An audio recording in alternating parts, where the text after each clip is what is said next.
La mañanera de Ángel, horario matador, el bueno. Esta mañanera sale antes de algunos clones por ahí, donde tardan y esto. Aquí, ya lo sabe usted, de corridito, con lógica, con argumentos bien presentados y sobre todo sin decir mentiras. Entremos al tema. Mañanera de viernes. Una de las conductas más populares, o diría que uno identifica con los políticos, es mentir. Y habría una presentación de esas mentiras, a ver si lo convenzo. Negar la realidad. ¿Qué significa esto?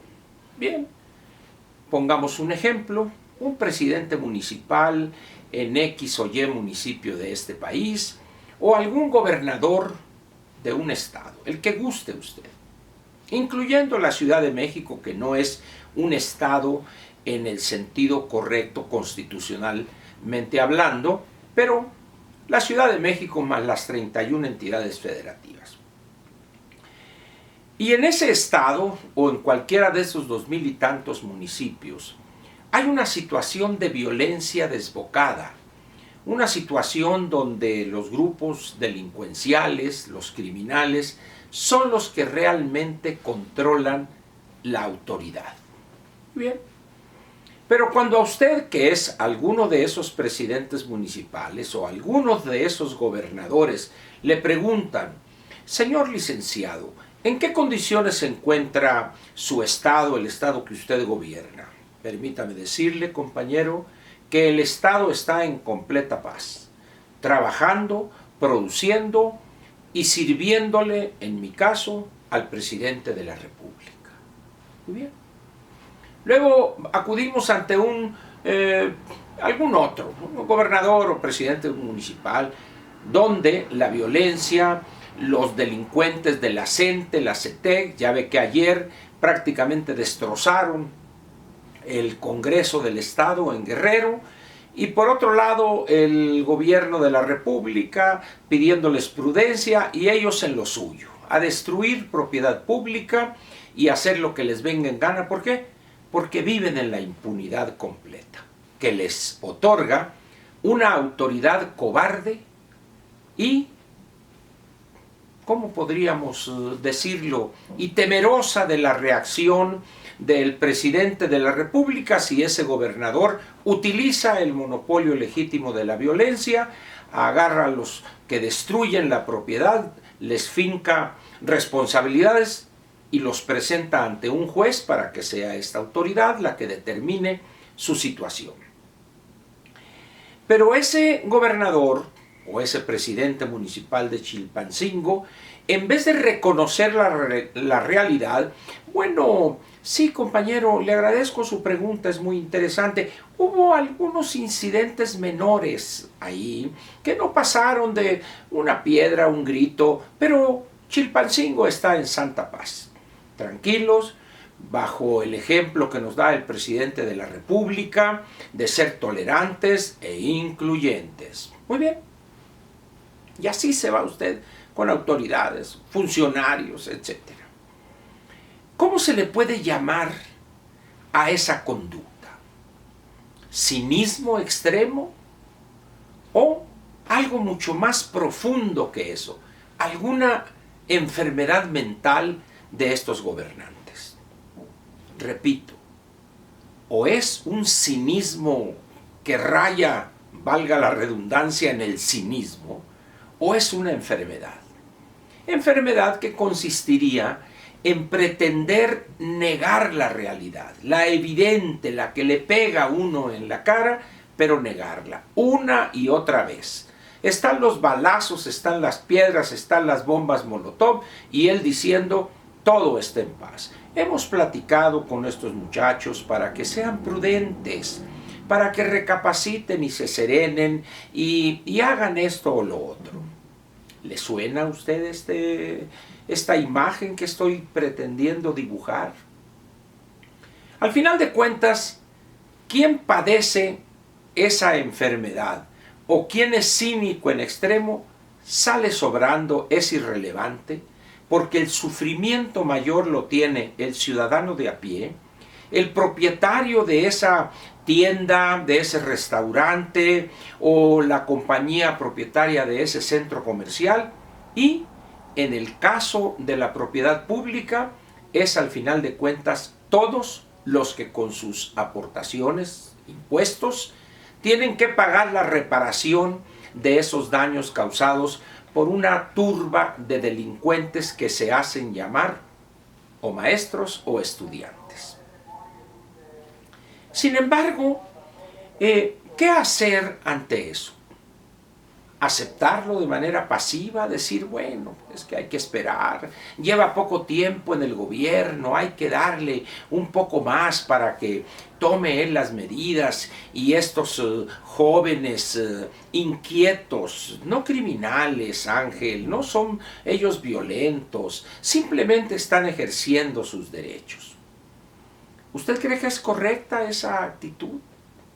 Porque al final de cuentas estamos ante una realidad que está con nosotros desde hace varios años. La destrucción de propiedad pública y de propiedad privada también, secuestro de cientos de personas que nada tienen que ver en los centros comerciales, burócratas que acuden a su trabajo y no pueden desempeñarlo, o funcionarios que en sus oficinas están trabajando y llega esta turbamulta de delincuentes, sea la CENTE, la CETEC, la sección 22, y los sacan a golpes, empujones, y se dedican a destruir enseres, archivos, computadoras, etc. ¿Qué hacer ante eso? ¿Verlo casi ya como parte del paisaje? ¿Lamentarse que ese funcionario encargado de aplicar la ley o hacer que se respete la ley, o ese gobernante, sea presidente municipal, algún gobernador o el presidente mismo de la República, qué hacer ante esa conducta que puede provenir o puede ser consecuencia de un cinismo, como dije, extremo, o también de una enfermedad? ¿Qué hacer ante ello? Repito la pregunta, ¿callar? ¿Aplaudir los seguidores, que tiene muchos por lo demás? ¿O condenar y exigir que se aplique la ley, que se haga respetar la ley? ¿Y por qué es importante esta última parte? Ya está usted enterado, con toda seguridad, que el INEGI en sus cifras oportunas, no definitivas, porque las cifras del Producto Interno Bruto siempre hay revisiones posteriores, pero vamos a decir las definitivas, que se darán a conocer el 24 de este mes. Pero por lo pronto ya tenemos unas cifras que son para dar miedo.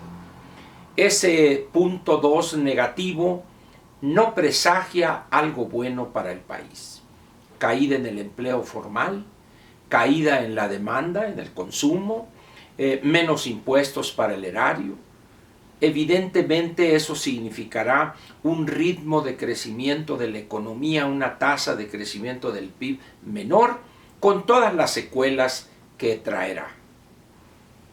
Pero, ¿qué hacer frente al gobernante que de manera cínica y riéndose, cual enfermo mental, dice, vamos requete bien? ¿Qué hacer ante eso? ¿Lamentarse? ¿O los que pudieran irse del país? Pero resulta que el 99.9% de los que aquí vivimos, aquí tenemos que apechugar. Somos del precariato que tenemos que seguir sobrellevando esa situación, pero si nosotros como ciudadanos de a pie nada podemos hacer, salvo criticar, exigir, etc. Pero ¿dónde están los partidos políticos que tienen la fuerza suficiente para exigir o para tomar medidas desde el ámbito legislativo para detener ese cinismo o esa enfermedad? No curarlo, porque las más de las veces es incurable esa enfermedad, pero sí enfrentar ese problema. Este gobierno ya lleva ahorita, ¿qué le gusta a usted? Algunos dicen 5 meses, otros decimos que empezó desde julio, desde la noche del 1 de julio del año pasado, el día de la elección, pero vamos a dejarlo para respetar la legalidad en 5 meses. En 5 meses creo que ya nos hemos dado cuenta cómo pinta el Colorado. El gobernante que padecemos hoy es una persona que adopta posiciones que pudieran ser explicadas por el cinismo o por una enfermedad mental. Esto último, cuando las cifras del INEGI ahí están, cuando ayer mismo la Organización para la Cooperación Económica y el Desarrollo da a conocer su ajuste a la baja de las cifras del crecimiento para este año y el siguiente, cuando dice José Ángel Gurría, México requiere una nueva estrategia en materia y tal, y vienen las recomendaciones. Y por otro lado, el presidente dice los conservadores, los fifís, ¿por qué no ven, por qué no voltean al gobierno de Cedillo que se cayó tanto, etcétera, etcétera? Esa negación a aceptar que hay una realidad complicada hoy mismo es sinónimo o expresión clara de algunas de estas dos cosas. De ese cinismo, de ese importamadrismo peligroso en un gobernante o en una enfermedad mental. Yo le dejo a usted esta pregunta, esa disyuntiva. ¿A qué cree usted que se debe esa actitud de esa sonrisa nerviosa del presidente donde, ay, miren, acá, vamos requete bien, no solo vamos bien, y vamos a crecer ahora al 6% en el último año del sexenio, Dios mío querido, dice uno, bueno, que alguien le explique, como dice Eugenio Derbez.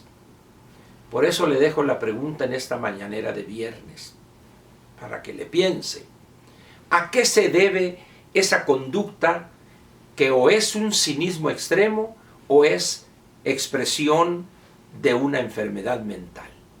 ¿A qué cree usted que se deba ese actuar de nuestro presidente de apellido López? No López Portillo, aquel era otro, tenía sus problemas, sino de López Obrador. Piénsele y responda. No eluda la pregunta, responda. Gracias. Y lo espero mañana. Mañana sí va a haber mañanera sabatina. Y el domingo también, donde vamos a hablar durante los dos días, esas dos mañaneras, de esa tomada de pelo a la que el presidente ha llamado Plan Nacional de Desarrollo. Va a estar interesante, va a estar bueno el asunto. Lo espero mañana. Sabatina. Gracias.